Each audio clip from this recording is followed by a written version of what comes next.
हाय सांग मैंने जय जगन्नाथ। आज मु आपण मान सहित सेयार करी चना डाली आलू तरकारी। चना डाली की आम बुट डाली कही था।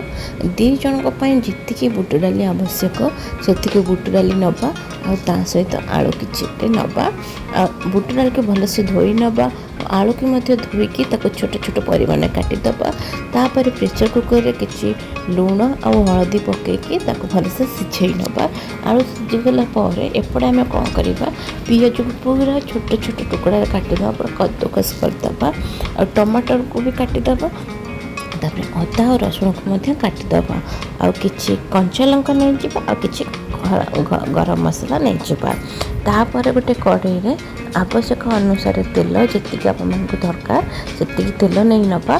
तापर जीरा पकईदबा आमर जो गोटा गरम मसला ताको पकईदबा आ मत कंचा लंका टे भल लगे तरकारी झुंक लगेला बेले तो किसी कंचा लंका पकईदबा। तार एट्रे जो तापर मैं छोट छोट परिमाण जो पियाज काटी भलसे पकईके सटे करनबा।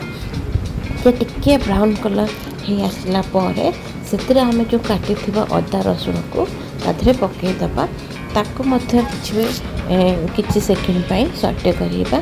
से टिके सटे हो गला आम जो टमाटर काटी ताधे पकईदबा और टमाटर पकई सारा टिके लुण पकईदबा। लुण आम सिझार पकई जेहेतु एत कम पकईबा।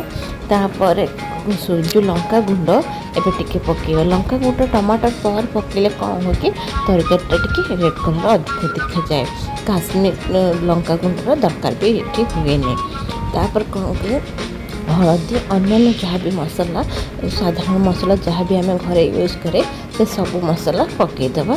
पकईकी टिके अल्प परिमाण पानी देकी कौन करवा ताकू माने लो फ्लेम रे माने पकईबा जे पर्यंत मसला को सेमती कषि चलता जे पर्यंत से तेल बाहर संपूर्ण मसलाटा कषि होगला से आम जो सिझे रखते चना आलू ताको से पकईदबा आपर किसी पानी पकईकी ताको कौन कर भलसे आम घोड़े माने गोल सारिकी आम कौन कर घोड़ेदबा।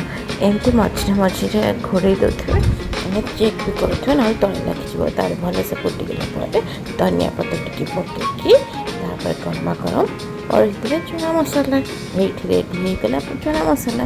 जदि मो रेसिपीटी आपको भल लगे तो प्लीज़ दयाकोरी मो चैनल को लाइक करेंगे शेयर करेंगे और सब्सक्राइब करेंगे।